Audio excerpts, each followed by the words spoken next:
Hey guys, F1 Fanatic here, and today is going to be the final video in the time trial series for F1 Championship Edition. And I'm going to give you a little bit of an insider on what I do on a typical lap in F1 Championship Edition.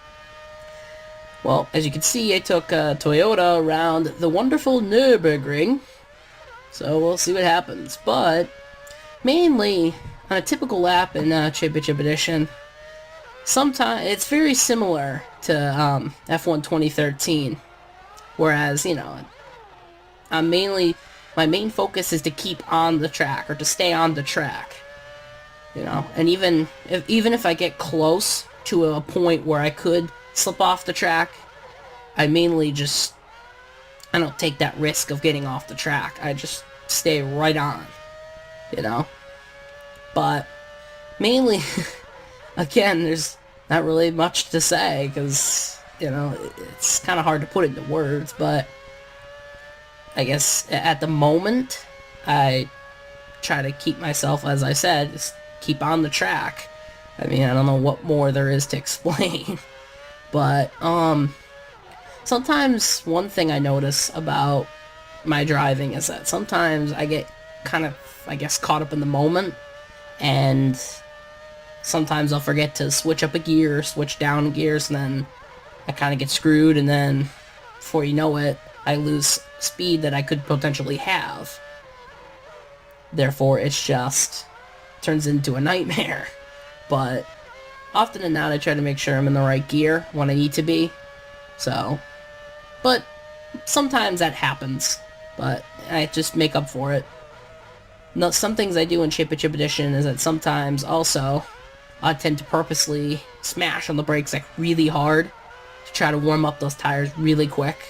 Like, as you watch the temperature gauge on the tires, sometimes I will either like force myself to, I force myself to steer in really hard into a corner to warm up the left or right tires, or sometimes, like, if I'm going into a corner, I'll smash the brakes really hard just to warm up those tires. So usually it takes me about probably about 1 or 2 laps just to get those tires nice and warmed up, you know, as opposed to just gradually letting them warm up when they do warm up. Because sometimes when I try to do that, the 4th or 5th lap comes around and the tires are still cold, you know. So I figure the faster they warm up, the better my laps can be. So I guess that can kind of explain why I get the faster laps earlier in the race as well, or earlier in the time trial sessions as well. But mainly a track like Nurburgring, sometimes some little chincades I have little troubles with, but most of the time I try to cope with it. It's not like Canada and F1 2013, where I kind of have that little chincade towards the front straightaway that I kind of have little issues with.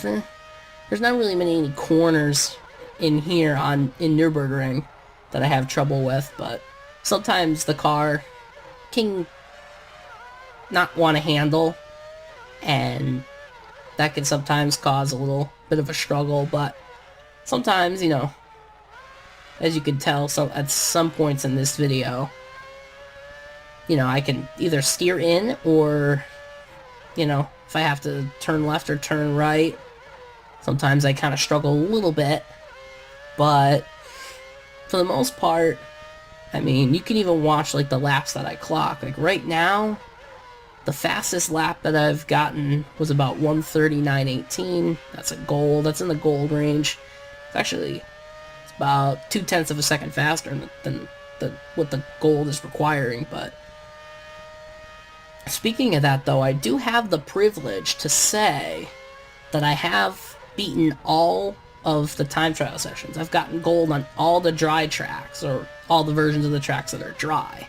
I haven't raced any of the wet tracks on the time trials yet, but I can officially say that I've beaten every single time trial session in F1 Championship Edition, and I can later on show you the video to prove it. At some point, I'll show you the video to prove it too. Maybe in a career mode or something that I do, I will show you the proof that I actually have beaten every single time trial at every single track, only in the dry parts though. I haven't done any wet tracks yet, but maybe that'll be something to follow along on F1 Fanatic. Maybe that'll be something I can do, you know? But, basically, yeah. So, I mean, I try to push as hard as possible, you know? And like I've explained in the last video, you know, I brake a lot later than usual. Like, even later in 2013. I mean, you think I'd brake pretty late in 2013. I brake even later in Championship Edition because I've noticed that as I follow the racing line, most of the time, you can brake at least 2 seconds later than where it tells you to brake. Like, I'll be coming up on the corner here, and you'll see the red.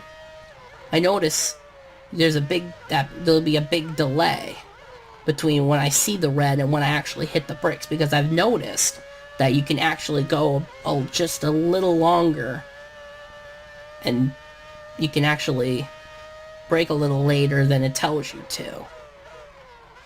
And that's probably one of the reasons why I get faster and faster, you know, or I clock faster laps, is because, you know, I see that brake point, and most of the time I brake, and I end up braking almost twice as late as in 2013. You know, I brake even later.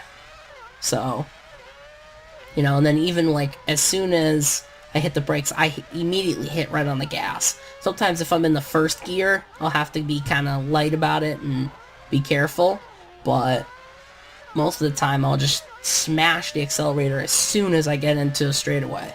Just smash that throttle.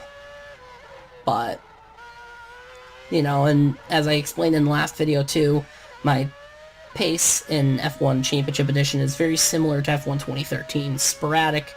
You know, it's like kind of like an up and down roller coaster ride, you know. Sometimes, you know, I'll get fast laps, and then I'll start to kind of see the decline where I start to kind of go down in the laps that I clock, but then somehow I'll have like a spike where I kind of go up for a little bit and then go back down, and then go back up and then back down. So it's very sporadic. And yeah, I basically skip the grass there. Sometimes, I mean, I don't like to skip corners, but if it keeps me on track, then I will. But I mean, obviously, if it's to a point where I'm cheating, then no. And that's not acceptable. But most of the time, I try to stay on the track. But yeah, this is the last time trial video. But this is pretty much it. This is F1 Fanatic signing out. And I'll see you whenever my Roxio GameCapture HD Pro gets fixed, I guess.